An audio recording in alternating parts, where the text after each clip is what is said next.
carry a song of joy in your heart, and may we all be one. Thank you, and good night.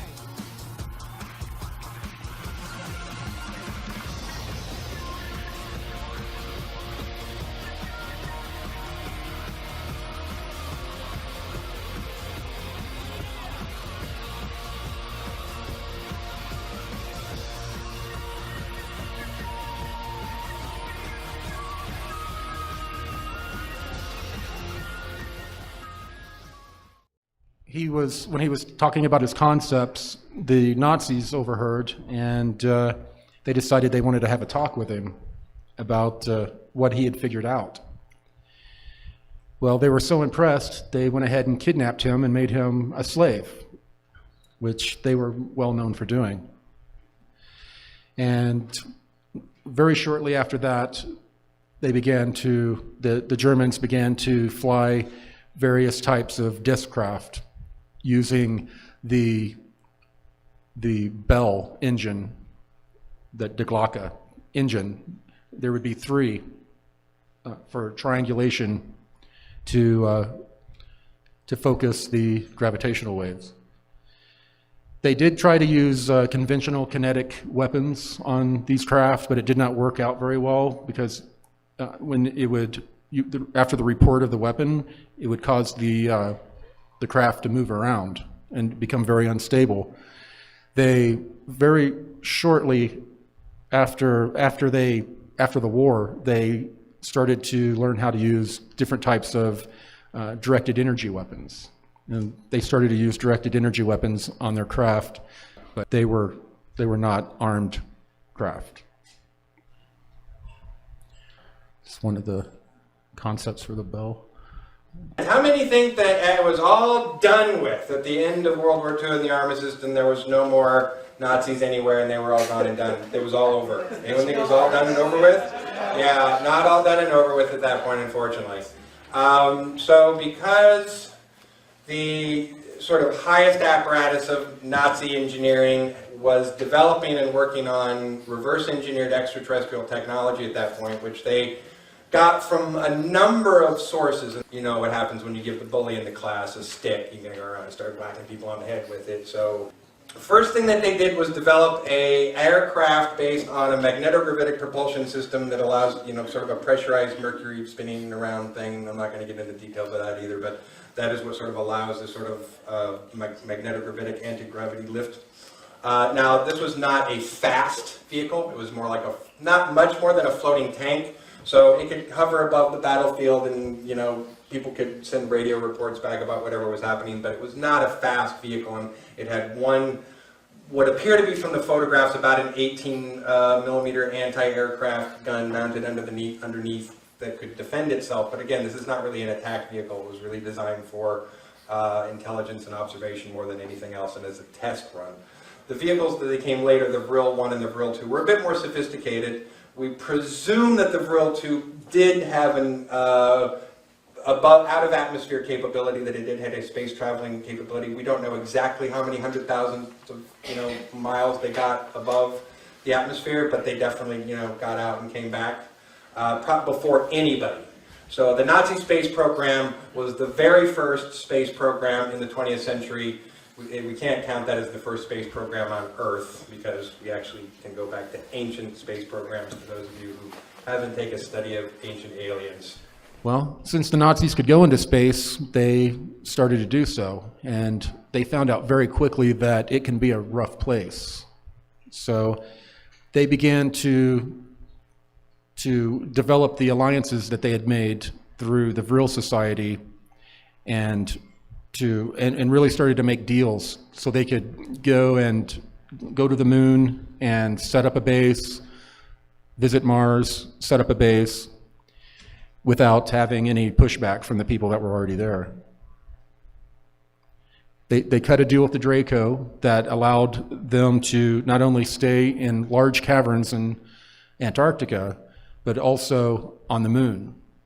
And where they ended up setting up it was a base, it looked like a swastika, but it was not as big as they've shown on television and in movies. They were above ground. It was almost like shipping container size, and they were in the form of a swastika.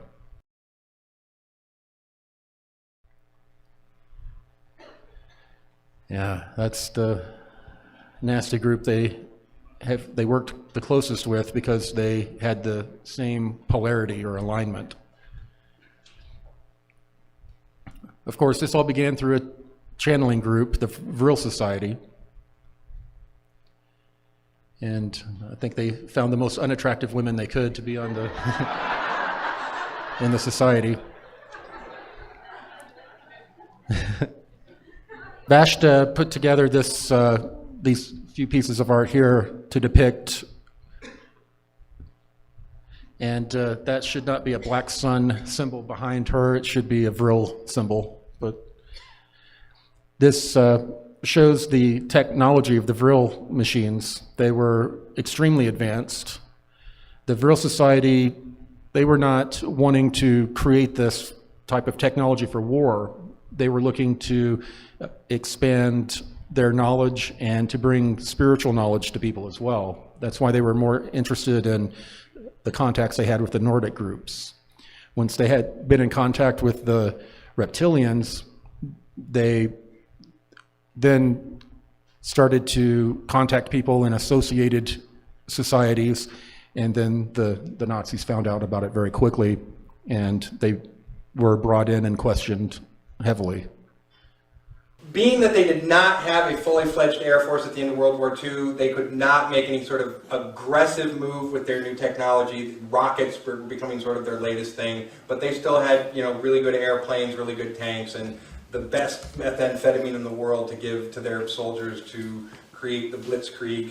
You know, essentially because, you know, I won't get into like the history of the industrial process of World War II, but our industrial machine was able to beat their industrial machine eventually, and they had to give up Germany. Now this does not mean they were going to surrender. In fact, on paper, ne'er a Nazi or member of the Nazi Party ever signed an armistice or any of the surrender treaties, ever. There were two treaties that was signed, one that was signed in Versailles and one that was signed later in Berlin. The Russians didn't get to show up to the one in Versailles, and so they insisted that there was a second armistice that they would sign in Berlin. And both of those times, the German military and the German army and the German government signed, but not a single member of the Nazi Party signed, not a single member of Hitler's cadre signed, not a single member of the Gestapo signed, not a single member of the Nazi Party signed the surrender treaty or the armistice, so they never gave up. On paper, ever. They never legally gave up. They went to Antarctica instead. How crazy does that sound, that they went to Antarctica? Crazy? Nutty crazy?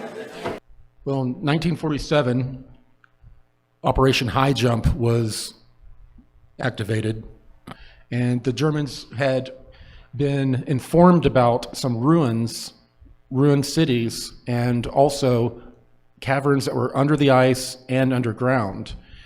And the Draco were living in the largest area, but they made a deal with the Germans to allow them to move their space program, their fledgling space program, and those in the leadership that they wanted to have escape the Axis, the Allied forces.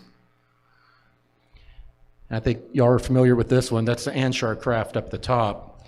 But this is very similar to what I saw when I flew under the ice, in between the ground and the ice. There were huge domed ice caverns, and the geothermic heat was coming up and melting the ice, and it was like a giant igloo. Fortunately, the Russians, they actually put together this really fabulous documentary film where they dug up a ton of the intelligence that they have dug up over the years, and some great like black and white film reels and, you know, statements from the German Chancellor of the Navy saying things like, "We have secured a amazing citadel for the Fuhrer in Antarctica." Any breakdown of that sentence is not vague. That is a very specific sentence, right? A citadel is a militarized city. The Fuhrer is Adolf Hitler. We know that that was his moniker. There's no one else who's been the Fuhrer since, or, you know, before. And we know that there's one Antarctica. That's a really clear, simple statement that we know that he said. But we have, the Russians certainly have collected the manifest, the shipping manifest, showing film reels of even the ship traveling to Antarctica, dumping all this stuff off. They had diesel engines, train tracks, you know, enough material to set up shop for quite some time. And most of this was a setup that U-boat submarines had come under into these large ice quays and sort of hollowed them out. So this was not something that they just built on the surface in sub-zero Antarctic temperatures, right? That is silly. But coming from underneath, where the temperature and no wind is fairly steady, that's smart. And apparently that's what they did. And when you've got ice sheets, you know, 1,000 feet thick, you know, coming into a spot where you can hollow out for a while and live comfortably is not out of the question.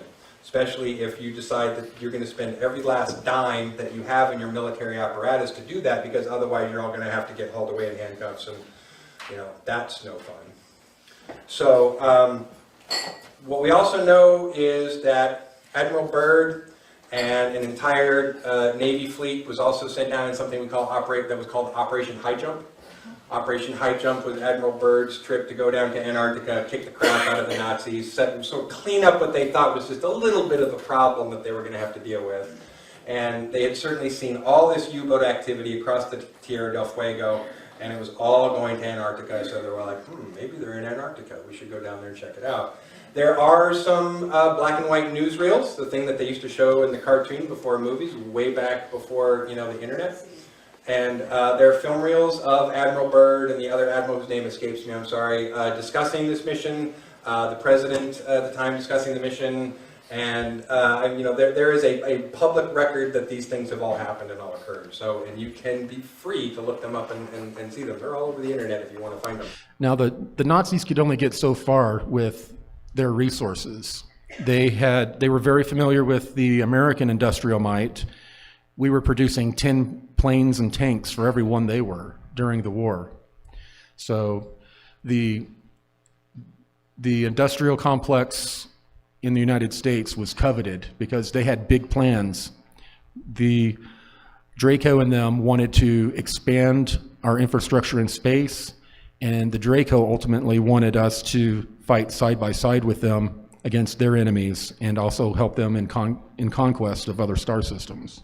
They first started making contact with our government through Project Paperclip scientists.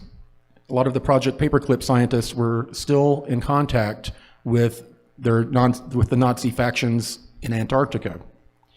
So they were trying to facilitate the first meetings, which the US government was not real excited about. And for 5 years, it really went nowhere. So the Nazis figured they would force our hand, because through the Project Paperclip scientists, they found out that the existence of non-terrestrials was the highest classified information in the land, way higher than anything having to do with nuclear weapons. So they saw that as a linchpin. They could fly around and show their vessels, or have information about non-terrestrials come out, or threaten to do that. So we know that a matter of record, Admiral Byrd went down, and that what was supposed to be a 6-month mission ended up being about a 3-week mission. They got the snot kicked out of them. Admiral Byrd is quoted in a Chilean newspaper on the way back out saying, yeah, you know, we had to return because of heavy casualties. And the famous quote is, I don't want to alarm anyone, but the next, you know, global conflict will be fought with vehicles that can travel pole to pole at extreme speed. That's his quote, right, on the way back. The Russian documentary certainly provides intelligence that that they managed to steal from us over the years of spying, documents relating to sailors who testified on what occurred that day. And according to the testimony of sailors that day, two disc vehicles raised up out of the water, swarmed sort of around the ships and sort of just like took a few pot shots with some kind of projected energy weapon, sliced one of the destroyers in half and sunk it. Sliced it in half, sunk it, destroyed all the aircraft on the surface of the aircraft carrier deck, and within like 2 minutes, shot around and crippled the fleet. There were dozens of casualties. Essentially, they spent a ton of time fishing people out of the water that they could of the ship that it was going down, and dealing with wounded, and within a few days realized they were not going to be able to continue and had to turn around and come back. It didn't go well for them. Now, over time, to sort of, tie that string up, that loose end up a little bit, I can say that we continued to have this very covert war with the Nazi machine for years. Okay, basically the American military iron fist that stomped down on South America was not just because we didn't like South Americans. It was because we knew that the Nazis were trying to get a foothold in South America again by creating another political industrial foothold. We could not allow that to happen. So if nothing else, we were going to keep them in an icy cold place that it was going to be difficult to create an industrial machine to create war again, because they had not given up on their first fail at taking over the world. These are an ambitious people, and they failed to take over the world the first time, and they're like, next time, we're going to get it. You watch. We'll come back better next time. They were not going to give up. So we were not going to let them get South America. Knowing the history of South America and the military history of South America like I do, what we have done to that poor continent, pretty horrible. But also understanding that it was, in a response to try and prevent something that may have been worse. It's a deeply unfortunate series of events, but that's why. It wasn't just because we didn't like South America. It was because we didn't want the Nazis to take a foothold again. That would be very, very bad.